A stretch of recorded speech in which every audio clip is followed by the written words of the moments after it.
આપણે જોયા છે ટ્રાફિક ખૂબ હોય, શનિવાર રવિવાર વેકેશનમાં ત્યારે તકલીફ પડે. આજે 4 લેન રસ્તો છેક નીચે પાવાગઢ થી લઈને માછી સુધી, માછી થી લઈને મંદિર સુધી પગથિયા, છેક નીચેથી મંદિર સુધી પીવાના પાણીની યોજના અને ડેવલપમેન્ટ જે આપણું પાવાગઢનું જે કર્યું છે એનો શ્રેય કોઈને જતો હોય તો આદરણીય નરેન્દ્રભાઈએ. તો આખા રાજ્યની અંદરથી લોકો અહીંયા જયારે આવે છે તો પંચ મહોત્સવનો પણ લાભ લોકો લઈ શકે અને સરકારનો જેટલો આભાર માનીએ. આપણે ત્યાં વિરાસત વન ડીસીએફ મીનાજી અહીંયા છે, વિરાસત વન બનાવ્યું, અનેક લોકો વિરાસત વનની મુલાકાતે જાય છે. એની બાજુમાં હમણાં જ બીજા વનની પણ જે નક્ષત્ર વનની પણ જે શરૂઆત કરી આપણા આદરણીય મુખ્યમંત્રી શ્રી ભૂપેન્દ્રભાઈ પટેલ સાહેબ પધાર્યા હતા. વિરાસત વનનું જયારે ઓપનિંગ કર્યું, મને ખ્યાલ છે વિરાસત વનના ઓપનિંગમાં આદરણીય નરેન્દ્રભાઈ મોદી સાહેબ અહીંયા પધાર્યા હતા.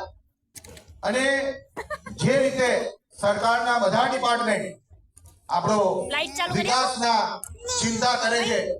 આપણું વડા તળાવ અહીંયા બાજુમાં જ વડા તળાવ છે. વર્ષોથી બધાની માંગણી હતી કે વડા તળાવમાં નર્મદાજીનું પવિત્ર પાણી વડા તળાવમાં આવે. આ સુંદર જગ્યા અને વિશાળ જગ્યામાં વડા તળાવ ફેલાયેલું છે. એ વડા તળાવ ભરવા માટે પણ ત્યાં આગળ આપણો નર્મદાજીની મુખ્ય કેનાલમાંથી પાણી લઈ અને વડા તળાવમાં પાણી આવે, વડા તળાવ ભરેલું રહે, આનું સૌંદર્ય કાયમ રહે, એની ચિંતા પણ આપણી રાજ્યની સરકારે કરી છે. આજે આપણું જે કાર્યક્રમ પંચ મહોત્સવની વાત કરીએ તો એમાં heritage walk, painting work, pilgrimage tour, natural trail, amusement park, craft bazaar, food bazaar, tent city, આવા અલગ અલગ જે આયોજન આ પંચ મહોત્સવમાં કર્યું છે એ બદલ જિલ્લાના વહીવટી તંત્રને, કલેક્ટરશ્રીને પણ અભિનંદન આપું કે આની જયારે શરૂઆત થઈ મને યાદ છે આપ સૌએ આશીર્વાદ આપ્યા. આ વિસ્તારમાંથી સૌએ વિધાનસભામાં પ્રતિનિધિત્વ કરવાની તક આપી અને 2015માં જયારે અહીંયા પી ભારતી આપણા કલેક્ટર હતા બેન, અને ત્યારે આ શરૂઆત પંચ મહોત્સવની થઈ અને દર વર્ષે કંઈક ને કંઈક એમાં સુધારો કરી આપણું જિલ્લાનું વહીવટી તંત્ર, આપણી રાજ્યની સરકાર સરસ રીતે એનું આયોજન વર્ષોથી કરે છે. આ વખતે પણ સુંદર આયોજન જે માન્ય કલેક્ટર શ્રી અને આખી ટીમે કર્યું છે એ બદલ જિલ્લા વહીવટી તંત્રને, કલેક્ટર શ્રીને અભિનંદન પણ આપું છું. અને જે રીતે આજે અહીંયા 5 દિવસ 25 થી 29 તારીખ સુધી જે અલગ અલગ અહીંયા કાર્યક્રમ સાંસ્કૃતિક પાઠવી છે કે જ્યારે પંચ મહોત્સવની શરૂઆત થાય છે આપણી રાજ્ય સરકાર, આપણો ટુરિઝમ ડિપાર્ટમેન્ટ, આપણું જિલ્લાનું વહીવટી તંત્ર જ્યાં પંચ મહોત્સવનું આયોજન કરે છે એમાં આપણા આદરણીય મુખ્યમંત્રી શ્રી ભૂપેન્દ્રભાઈ પટેલ સાહેબે પણ બધાને શુભેચ્છાઓ પાઠવી છે. આપણા પ્રભારી મંત્રી શ્રીએ પણ શુભેચ્છાઓ પાઠવી છે.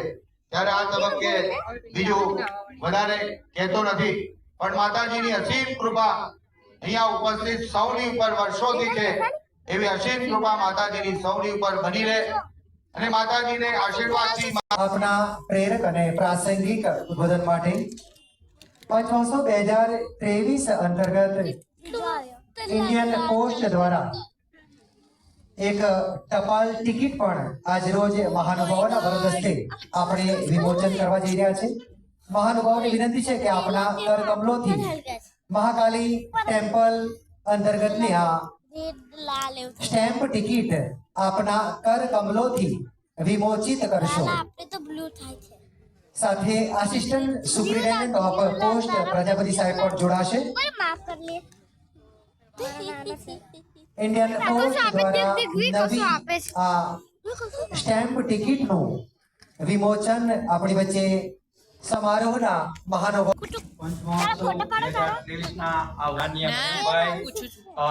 એપીએમસીના ચેરમેન શ્રી માન્ય મયુરધ્વજસિંહજી, ઉપસ્થિત સર્વે મહાનુભાવો, અહીંયા સમારંભમાં ઉપસ્થિત પ્રેસ મીડિયાના મિત્રો, કોર્પોરેટના પ્રતિનિધિઓ, આ પ્રોગ્રામમાં અહીંયા ઉપસ્થિત પંચમહાલ જિલ્લાના તથા બહારથી પધારેલા